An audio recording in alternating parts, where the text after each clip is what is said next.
come today. Time has come today.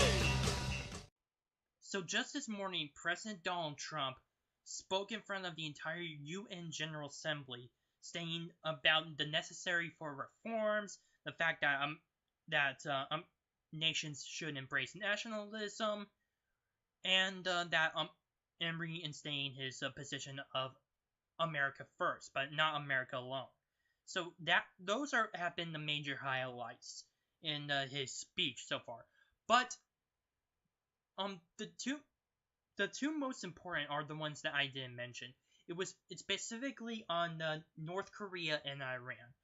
And from Iran, what we've already gathered, there's just been the criticism of the nuclear deal that was implemented under President Barack Obama, and it's been given a lot of flack, especially after that ransom with over $400 billion paid to the Iranian government. But that's not what I want to talk about right now. What I am going to talk about is how much he is focusing on North Korea as his foreign policy. From just a few days ago, or I think it was maybe a week, North Korea launched another missile flying over Japan again. Why is it that we're seeing this right now instead of from Barack Obama, from George W. Bush, or from Bill Clinton? Why is that? I mean, while we did take a somewhat tough stance on North Korea in the past, and with Obama's strategic patience and whatnot, they still kept on firing missiles and everything, just usually around the Sea of Japan or even in the China Sea, for that matter. But no, this is completely different. They have already violated twice Japan's sovereignty by launching missiles over their own airspace. That is a big no-no, because considering how much sovereignty is definitely a big importance to a lot of countries, especially to both the United States and Japan. So he's just reintroducing that point in his speech. How North Korea has been constantly threatening all its neighbors, South Korea and Japan, and also the United States. And they even claim to have built a hydrogen bomb. A hydrogen bomb which has 100 times more TNT explosives, or well, not really explosive, but 100 times more explosive power than the atomic bomb dropped on Hiroshima. That's a big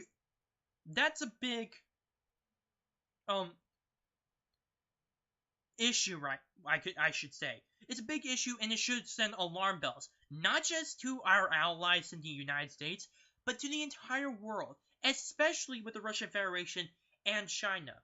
Now, about those two countries, they've already voted twice to unanimously increase new sanctions against North Korea, although I think that China and Russia, to a limited extent, is going to continue with this with more trade and not really going to enforce the sanctions, because they don't like the idea of a unified Korea under American influence right on their doorstep. But considering how much North Korea has been threatening all across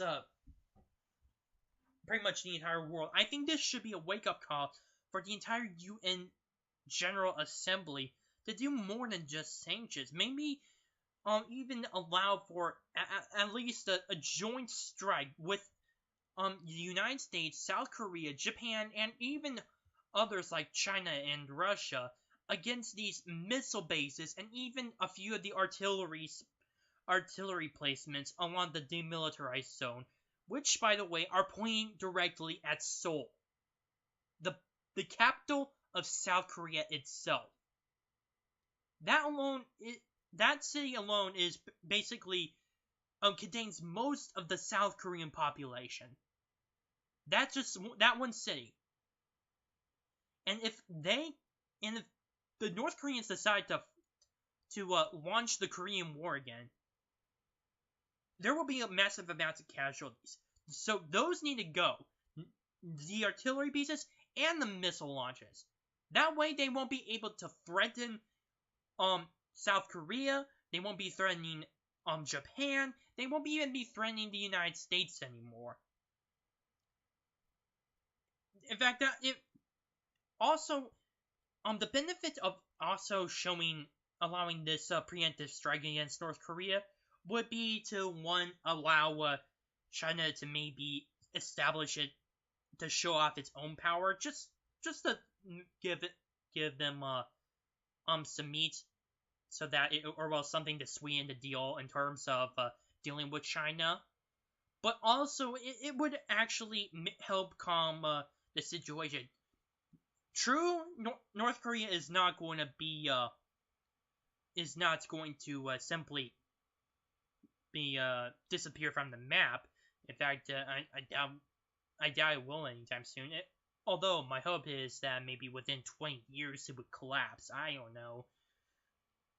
But they won't be harming anyone. Hell, they wouldn't have the capability to threaten anyone outside of their own borders. They won't have nuclear bombs. They won't have missiles. They won't have the artillery targeting Seoul. So this would actually benefit China greatly if they were to go ahead with a preemptive strike.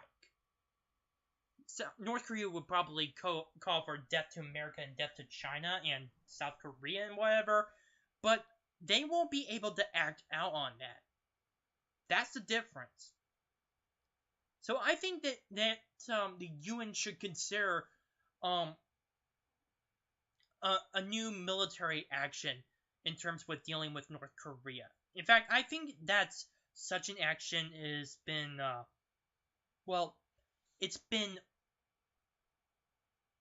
it should have been introduced sooner. So far, it hasn't been introduced, but maybe one of these days. I don't know.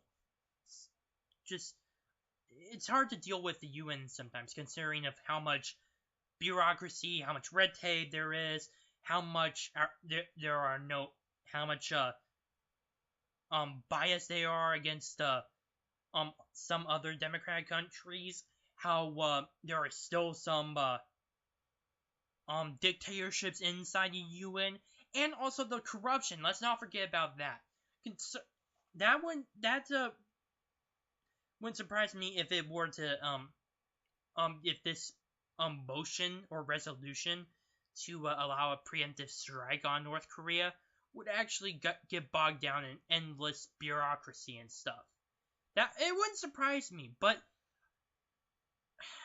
I really hope that in the future, that as President Trump managed to talk about with reforming the UN, that I hope would get to be done. And in fact, this strike alone would actually help lend the UN some legitimacy again, kind of like how they did with the Korean War at the very beginning of the early years of the United Nations.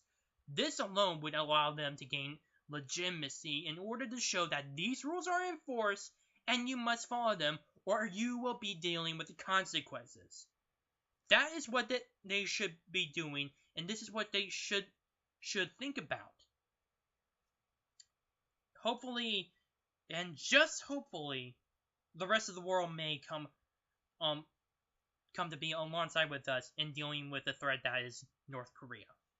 That's all I have in terms of this video. Please comment, subscribe, and like this video. My name is Noah Meehan from the Arc of Truth.